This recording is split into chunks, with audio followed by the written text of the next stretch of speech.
अमरनाथ गुफा का रहस्य। हर हर महादेव, जय श्री कृष्ण। राधे राधे मित्रों, आज हम आपको लेकर चलेंगे बर्फ से ढकी उस रहस्यमयी गुफा की ओर जो साल के अधिकतर महीनों में इंसानों की पहुंच से दूर रहती है। इसलिए जैसे ही सावन का पवित्र महीना आता है, लाखों श्रद्धालु अपनी जान की परवाह किए बिना कठिन हिमालयी रास्तों को पार कर उस गुफा के दर्शन के लिए निकल पड़ते हैं। यह सिर्फ एक यात्रा नहीं, बल्कि आस्था, तप और विश्वास की एक दिव्य परंपरा है। अमरनाथ यह नाम सुनते ही मन में एक सवाल गूंजता है। आखिर इस गुफा में ऐसा क्या है जो हर साल लोगों को अपनी ओर खींचता है? क्यों इस गुफा में हर साल बर्फ से अपने आप एक शिवलिंग बनता है, बिना किसी मानवीय हस्तक्षेप के? यह शिवलिंग धीरे धीरे आकार लेता है, फिर अपने चरम पर पहुंचकर खुद ही लुप्त हो जाता है। क्या यह सिर्फ एक प्राकृतिक घटना है या कोई अलौकिक संकेत? बाबा अमरनाथ की यह गुफा एक रहस्य है, यह चमत्कार है और एक साक्षात आस्था का केंद्र है। माना जाता है कि इस गुफा की खोज एक मुस्लिम चरवाहे ने की थी, लेकिन क्या यह ऐतिहासिक तथ्य है या कोई गढ़ी हुई कहानी? क्या यह सच है या इतिहास को मोड़ने की एक कोशिश? जब आप इसकी असली सच्चाई जानेंगे तो आपके रोंगटे खड़े हो जाएंगे और आपका विश्वास और भी दृढ़ हो जाएगा। तो आइए आज हम जानते हैं अमरनाथ के इन चौंकाने वाले रहस्यों को। एक एक परत को खोलते हुए विज्ञान और श्रद्धा के इस संगम की गहराई में उतरते हैं। माना जाता है कि यही वह स्थान है जहां स्वयं भगवान शिव ने पार्वती को वह कथा सुनाई थी जो किसी भी इंसान को अमर बना सकती है। लेकिन फिर सवाल उठता है, अगर यह कथा अमृतव्य की है तो क्या वह आज भी किसी रूप में मौजूद है? क्या वह ज्ञान किसी ने सुन लिया था, और अगर हाँ तो कौन था वह जो आज भी जीवित है? लोक कथाएं कहती है कि दो कबूतर उस गुफा में कथा के दौरान मौजूद थे। स्थानीय लोगों का दावा है कि गुफा में एक सफेद कबूतरों का जोड़ा रहता है जो कभी नहीं मरता। 2015 में एक यात्री ने वीडियो बनाया जिसमें दो कबूतर गुफा के अंदर बैठे दिखे। हैरानी की बात यह है कि 1930 के दशक के पुराने फोटोज में भी यही कबूतर दिखाई देते हैं। अमरनाथ की यह गुफा साल में केवल 2 महीने के लिए ही खुलती है और बाबा की 10 महीने बंद रहती है। लेकिन जब यह 10 महीने के लिए बंद होती है तो गुफा के अंदर ऐसा क्या होता है कि वहां इंसानों का जाना मना है? और क्या हुआ जब एक शख्स ने गुफा की सच्चाई को जानने के लिए गुफा के बंद होने से पहले उसके अंदर सीसीटीवी कैमरे लगाए? उस कैमरे में जो उसने देखा वह आपको चौंका के रख देगा। लेकिन सवाल यह है कि क्या यह सब सच है? क्या वाकई इस गुफा में कोई शक्ति छिपी हुई है? क्यों विज्ञान आज तक इस गुफा के शिवलिंग के रहस्य को नहीं सुलझा पाया? और क्या यह गुफा कैलाश पर्वत या पाताल लोक से जुड़ी हुई है? और क्या है शेषनाग झील का रहस्य? क्या इसमें आज भी शेषनाग निवास करते हैं? क्योंकि बीते कुछ सालों में लोगों ने दावा किया है कि उन्हें शेषनाग के दर्शन हुए हैं। और आखिर क्या है शिवखोड़ी गुफा का रहस्य जिसमें जाने वाला आज तक वापस लौटकर नहीं आया? मित्रों, अभी पूरे भारत में सिर्फ एक ही गूंज सुनाई दे रही है, वह है हर हर महादेव की। हर हर महादेव इसका पहला कारण सावन का महीना है ही, लेकिन मुख्य कारण है शिव के प्राचीन धामों की यात्रा का प्रारंभ होना। यही वह समय है जब लोग भोले बाबा की कृपा प्राप्त करने के लिए केदारनाथ और अमरनाथ की यात्रा पर निकलते हैं। यह यात्रा आसान नहीं होती। हर रास्ता भक्तों की भक्ति की परीक्षा लेता है, लेकिन जब तक अंत में भक्त मंदिर परिसर में पहुंचते हैं तो उन्हें अलौकिक शक्ति का अनुभव होता है और मन शांत लगता है। तो आज की इस डॉक्यूमेंट्री में हम आपको अमरनाथ की अनसुनी और रहस्यमयी बातें बताएंगे जो आपको चौंका कर रख देगी। इस डॉक्यूमेंट्री में हम इतिहास की उन सच्चाइयों को बताएंगे जिन्हें आपसे छिपाया गया और हिंदू इतिहास को बदलने की कोशिश की गई। साथ ही हम वीडियो के अंत में यह भी बताएंगे कि आप कैसे बाबा अमरनाथ की यात्रा कर सकते हैं और जीवन मरण के इस चक्र से मुक्ति पा सकते हैं। तो चलिए चलते हैं अमरनाथ की इस यात्रा पर। अमरनाथ सिर्फ एक गुफा नहीं, बल्कि हजारों वर्षों की आस्था, श्रद्धा और रहस्य से जुड़ी एक अद्भुत कथा है। जम्मू कश्मीर की राजधानी श्रीनगर से लगभग 135 किलोमीटर उत्तर पूर्व में स्थित यह पवित्र गुफा समुद्र तल से करीब 13,600 फीट की ऊंचाई पर स्थित है। यहाँ पहुंचना कोई आसान काम नहीं है। उबड़ खाबड़ रास्ते, ठंडी हवाएं, पत्थरों से ढके हुए पहाड़ और हमेशा बना आतंकियों का डर। लेकिन जो लोग यहाँ पहुंचते हैं उन्हें लगता है जैसे उन्होंने जीवन का सबसे बड़ा सत्य छू लिया हो। अमरनाथ गुफा बाहर से जितनी साधारण दिखती है, भीतर से उतनी ही दिव्य है। करीब 19 मीटर अंदर तक जाती इस गुफा की चौड़ाई लगभग 16 मीटर और ऊंचाई 11 मीटर है। लेकिन इसका सबसे बड़ा चमत्कार, या यूं कहें कि सबसे बड़ा रहस्य है यहाँ हर साल अपने आप बनने वाला बर्फ का शिवलिंग। यह कोई मूर्ति नहीं, ना ही किसी इंसान द्वारा बनाई गई कोई आकृति। यह है स्वयंभू हिमानी शिवलिंग जो पूरी तरह प्राकृतिक है। और यही कारण है कि इसे केवल एक शिवलिंग नहीं, बल्कि शिव की जीवित उपस्थिति का प्रमाण माना जाता है। यह शिवलिंग सावन के महीने में बनना शुरू होता है, यानी कि आषाढ़ पूर्णिमा से केवल लेकर रक्षाबंधन तक की अवधि। जैसे जैसे चंद्रमा बढ़ता है वैसे वैसे यह शिवलिंग भी आकार लेता है। श्रावण पूर्णिमा को इसका आकार अपने चरम पर होता है, करीब 10 फुट ऊंचा। और फिर जैसे जैसे चंद्रमा घटता है, शिवलिंग भी धीरे धीरे विलीन होने लगता है।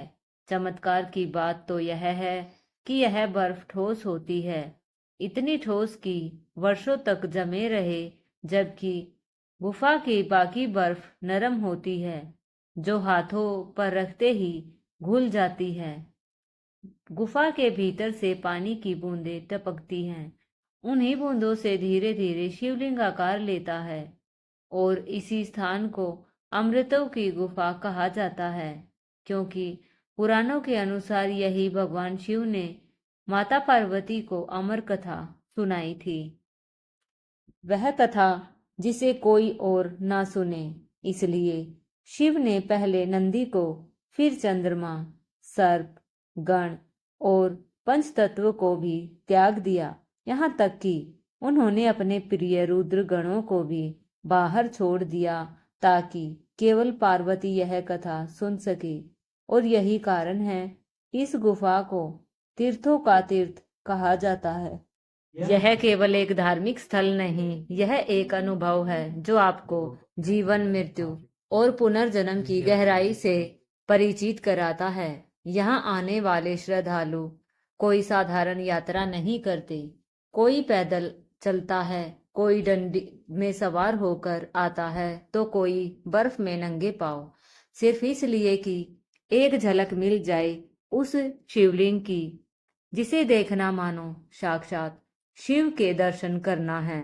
यहाँ तक कि वृद्ध, बीमार और बच्चे भी इस कठिन यात्रा पर निकलते हैं,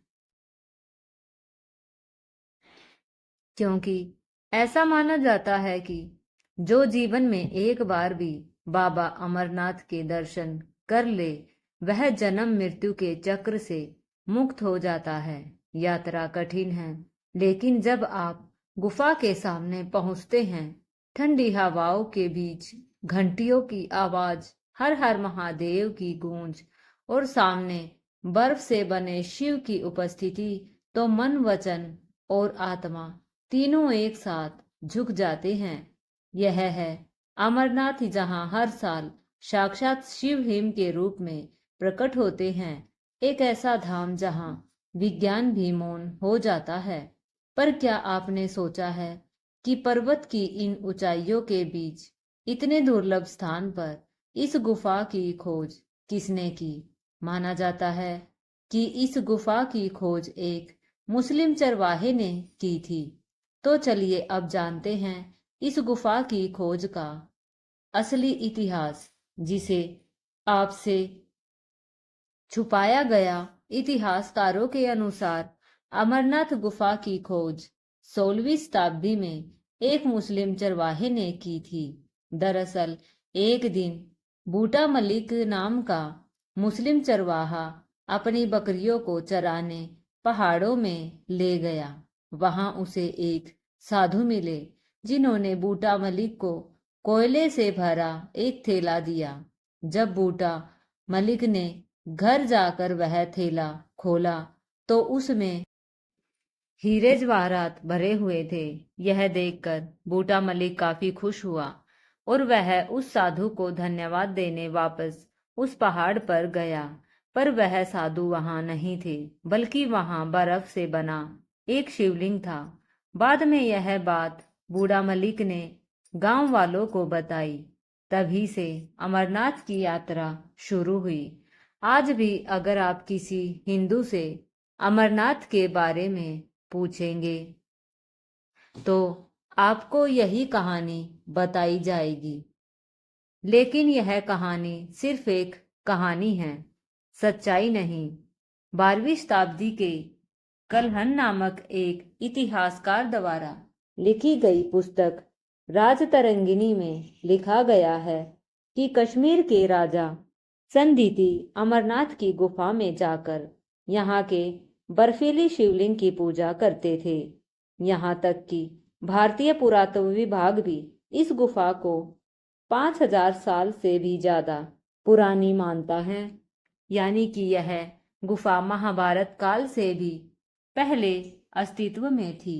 एक और ग्रंथ के अनुसार राजा सामदाव शैव कश्मीर के राजा थे और वे पहलगांव के पास बर्फ के शिवलिंग की पूजा करने जाया करते थे। और बर्फ का शिवलिंग तो केवल एक ही है, और वह है अमरनाथ। नीलमत पुराण में भी अमरनाथ की गुफाओं का वर्णन मिलता है। यह सारी सच्चाई उस समय की है जब इस्लामी पैगंबर मोहम्मद का जन्म भी नहीं हुआ था। यानी कि हमें भ्रमित करने के लिए बूटा मलिक की कहानी गढ़ी गई। अब इसके पीछे लोगों और इतिहासकारों की क्या मंशा रही होगी, यह तो मैं नहीं जानता। पर सच तो यह है कि यह गुफा हजारों साल पुरानी है और आज भी भोलेनाथ यहाँ निवास करते हैं और साथ ही यहाँ वास करते हैं। वे दो कबूतर जिन्होंने भोलेनाथ से अमरत्व की कथा सुन ली थी। तो चलिए अब जानते हैं भगवान शिव और उस स्थान के निर्माण से जुड़ी कथा के बारे में। अमरनाथ हिंदुओं के सबसे पवित्र तीर्थ स्थलों में से एक है और हर साल यहाँ लाखों लोग बाबा बर्फानी शिवलिंग के दर्शन करने के लिए आते हैं। इस शिवलिंग की उत्पत्ति को लेकर हिंदू पौराणिक ग्रंथों में एक कथा मिलती है, जिसके अनुसार इस स्थान पर शिव जी ने माता पार्वती को अमर होने की कथा सुनाई थी। दरअसल एक दिन माता पार्वती ने शिव जी से कहा, प्रभु, मेरा शरीर तो नश्वर है, जो एक दिन मृत्यु को प्राप्त हो जाएगा, परंतु आप तो अमर हैं। आखिर इसका कारण क्या है? यह मुझे भी बताइए, मैं भी अजर अमर होना चाहती हूँ। तब शिव ने कहा, यह सब अमर कथा के कारण है। यह सुनकर पार्वती जी शिव जी से अमर कथा सुनाने की जिद करने लगी। शिव जी इसे काफी समय टालते रहे, लेकिन जब पार्वती जी की जिज्ञासा बहुत बढ़ गई, तब उन्होंने सोचा कि अब यह कथा सुना ही देनी चाहिए। शिव जी चाहते थे कि उनके और पार्वती के अलावा यह कथा कोई न सुने, इसलिए वे एक सुनसान जगह चाहते थे और इसके लिए वे अमरनाथ की गुफा की ओर चल पड़े। अमरनाथ गुफा की ओर जाते जाते शिव जी ने अपने सभी साथियों को अलग अलग जगह छोड़ दिया ताकि कोई और इस कथा को न सुन सके। उन्होंने नंदी महाराज को बैलगांव में छोड़ दिया, जिसे आज पहलगाम भी कहा जाता है। अपनी जटाओं से चंद्रमा को निकालकर चंदनवाड़ी में छोड़ दिया। फिर शेषनाग तालाब के पास अपने गले में लिपटे वासुकी नाग को छोड़ दिया। फिर अपने पुत्र गणेश को महागणेश पर्वत पर रुकने के लिए कहा और अंत में उन्होंने 5 तत्वों को भी रास्ते में ही छोड़ दिया। माना जाता है कि पंचनी ही वह जगह है जहाँ यह 5 तत्व वायु, जल, अग्नि, पृथ्वी, आकाश एकाग्रित हो रहते हैं। इन सभी पंच तत्वों को छोड़ने के बाद महादेव माता पार्वती के साथ अमरनाथ की गुफा में पहुंचे। शिव जी ने यह सुनिश्चित किया कि उस जगह पर उनके अलावा और कोई न हो। फिर वहां एक सुख नामक पक्षी मौजूद था। जब शिव जी ने माता पार्वती को कथा सुनाना आरंभ किया और माता पार्वती से कहा कि तुम बीच बीच में हुंकार भरती रहना ताकि मैं निरंतर कथा सुना सकूं। अब महादेव ने अमर कथा शुरू की। देवी पार्वती बीच बीच में हुंकार भरती रही, परंतु कुछ समय पश्चात माता पार्वती को नींद आ गई। शिव जी कथा सुना रहे थे और उस कथा को पार्वती के अलावा वह सुख भी बड़े ही ध्यान से सुन रहा था। और माता पार्वती के सो जाने के बाद सुख बीच बीच में हुंकार भरने लगा, परंतु कुछ समय पश्चात भगवान शिव को संदेह हुआ कि कोई और पार्वती की जगह हुंकार भर रहा है। शिव जी ने जब मुड़कर पार्वती की ओर देखा तो वह गहरी निद्रा में थी और उनके बीच बैठा हुआ कबूतर हुंकार भर रहा था।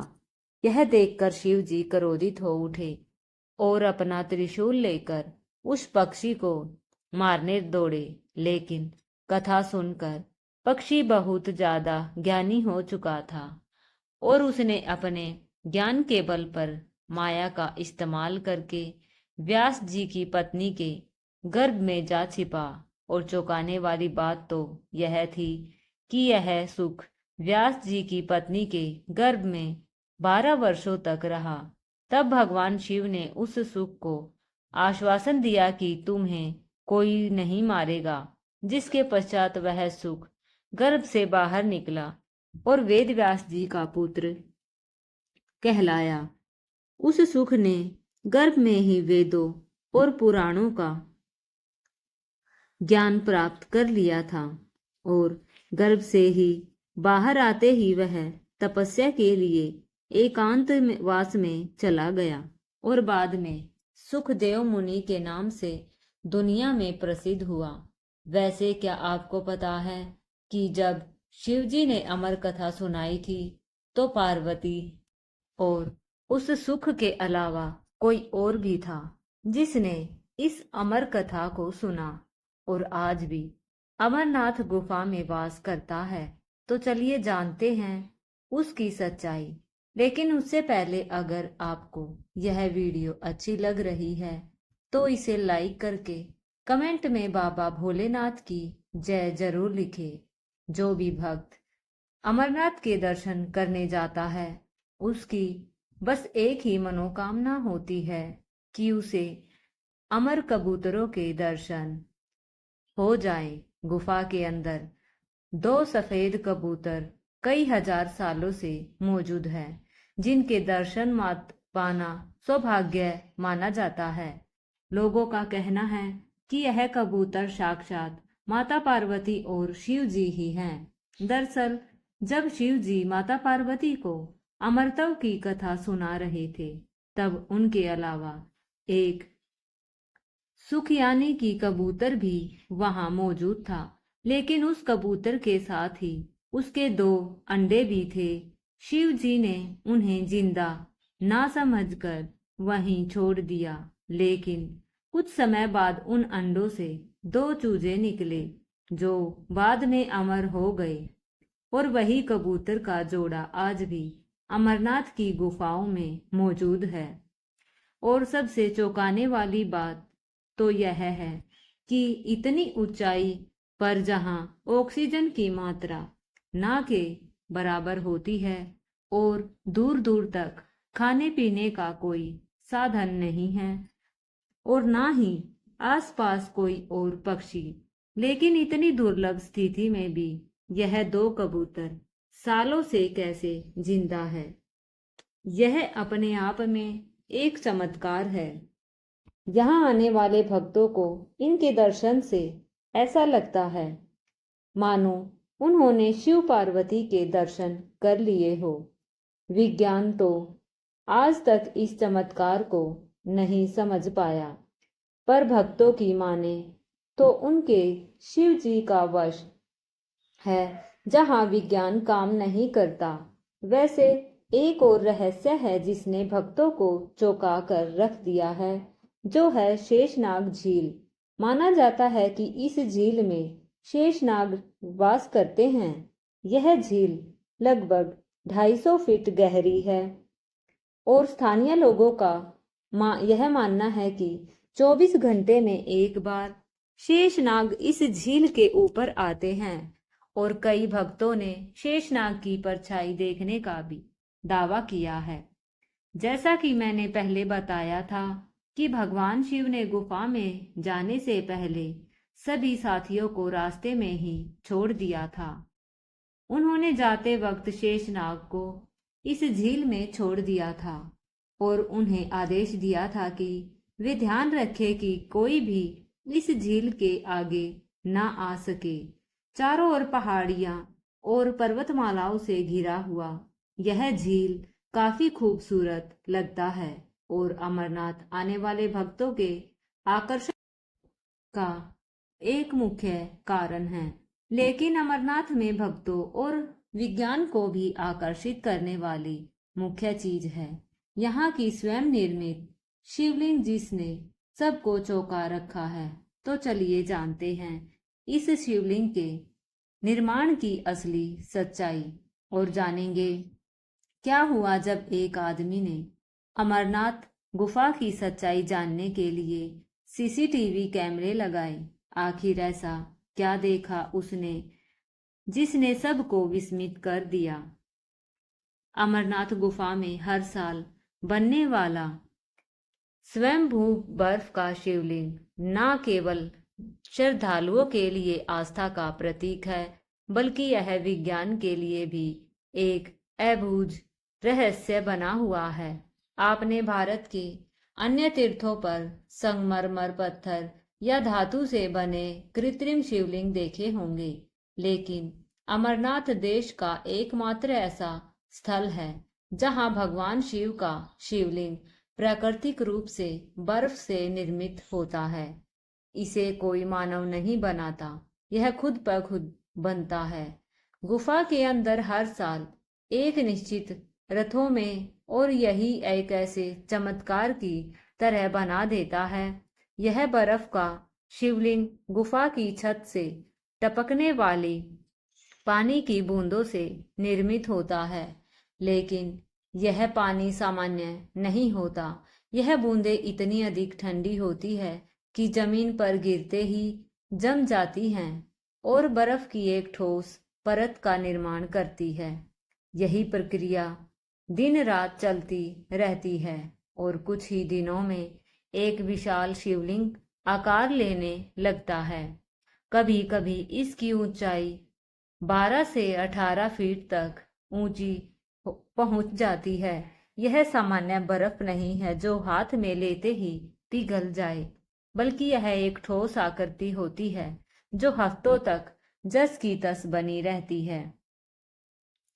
विज्ञान कहता है कि बर्फ को जमने के लिए तापमान 0 डिग्री सेल्सियस या उससे नीचे होना चाहिए, लेकिन अमरनाथ यात्रा के समय जब लाखों श्रद्धालु गुफा तक पहुंचते हैं, उस दौरान यहाँ का तापमान कई बार 0 डिग्री से ऊपर होता है।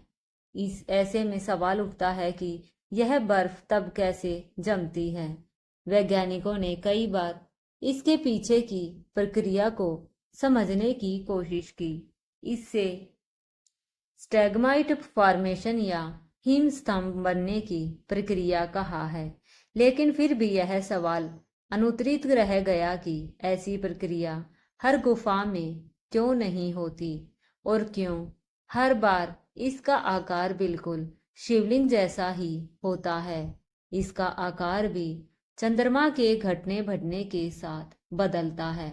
जैसे जैसे पूर्णिमा आती है, शिवलिंग अपने पूर्ण आकार में आ जाता है और अमावस्या के बाद धीरे धीरे छोटा होता जाता है। यह सब कुछ एक दिव्य गणना जैसा लगता है, जैसे कोई अदृश्य शक्ति हर बूंद की दिशा तय कर रही है। कोई पुजारी, कोई मूर्तिकार, कोई मशीन नहीं, फिर भी हर साल एक ही आकृति बनती है, एक ही स्थान पर। इसलिए यह कहना अतिशयोक्ति नहीं होगी कि अमरनाथ गुफा में बनने वाला हिमलिंग सिर्फ एक प्राकृतिक घटना नहीं, बल्कि एक दैवीय संकेत है। एक ऐसा संकेत जो हमें बार बार याद दिलाता है कि भगवान शिव यहाँ सिर्फ विराजते नहीं, बल्कि स्वयं प्रकट होते हैं। यही कारण है कि लाखों लोग कठिन से कठिन यात्रा तय कर बर्फीले तूफानों और ऊंचे पहाड़ों को पार कर इस गुफा तक पहुंचते हैं, क्योंकि वे यहाँ किसी मूर्ति को नहीं, खुद भगवान को साक्षात देखने आते हैं। तो क्या यह हिमलिंग केवल बर्फ की आकृति है या फिर शिव का अमर प्रतीक? इसका उत्तर शायद विज्ञान कभी नहीं दे सकता, क्योंकि हर साल जब अमरनाथ की पवित्र गुफा में बम बम भोले की गूंज गूंजती है, तो जो भाव, जो श्रद्धा, जो ऊर्जा वहां उत्पन्न होती है, वह किसी वैज्ञानिक सिद्धांत से नहीं, बल्कि भक्ति और अनुभव से जन्म लेती है। कहते हैं कि यह यात्रा शरीर से ज्यादा आत्मा को झकझोर देती है। एक ऐसा अनुभव जिसे शब्दों में बांध पाना कठिन है। अब आप जानेंगे कि बाबा बर्फानी के दर्शन कैसे किए जा सकते हैं और कैसे दुर्गम पहाड़ियों, कठिन चढ़ाइयों और तीव्र ठंड के बीच अमरनाथ की गुफा तक पहुंचा जाता है। लेकिन उससे पहले एक रहस्यमयी घटना जिसने सबको चौंका दिया। यह बात है जम्मू कश्मीर के महेश नामक एक व्यक्ति की, जिसने गुफा बंद होने से 2 दिन पहले वहां चुपचाप एक सीसीटीवी कैमरा लगा दिया। उसे डर था कि अगर किसी को यह पता चल गया तो वह मुसीबत में पड़ जाएगा, पर किसी ने ध्यान नहीं दिया और गुफा बंद कर दी गई। कैमरे की फुटेज में महेश ने देखा कि एक साधु गुफा में प्रवेश करता है और सभी भक्तों और पुजारियों के लौट जाने के बाद भी वहीं बैठा रहता है, ध्यान में लीन। महेश असमंजस में पड़ गया। पुजारी को बताए या चुप रहे, उसने चुप रहना ही बेहतर समझा। एक हफ्ता बीत गया और उसने देखा कि वह साधु धीरे धीरे क्षीण होता जा रहा है। एक महीना बीता। अब वह साधु लगभग अदृश्य होने लगा। केवल उसकी हड्डियां रह गई। महेश सन्न रह गया। कुछ और महीने बीते और ऐसा प्रतीत हुआ जैसे वह साधु हवा में विलीन हो गया हो। गुफा खुलने से ठीक पहले वह पूरी तरह अदृश्य हो चुका था। डरा सहमा महेश अंततः मंदिर के पुजारी के पास पहुंचा और सब कुछ बताया। पुजारी ने शांत भाव से कहा, वह साधु कोई साधारण मनुष्य नहीं था। वह शिव के ध्यान में लीन एक सिद्ध साधक था, जिसने जीवन और मृत्यु की सीमाओं को पार कर लिया था। और यह सुन महेश को एहसास हुआ कि उसने जो देखा वह अलौकिक था। आज भी कहा जाता है कि हिमालय की गुफाओं और बर्फीली चोटियों पर अनेक सिद्ध साधु तपस्या में लीन हैं, जो न तो किसी विज्ञान की परिभाषा में आते हैं न किसी मानव मापदंड में। यही अमरनाथ की विशेषता है। यह कोई आम यात्रा नहीं, यह जीवन की गहराइयों में उतरने वाला अनुभव है।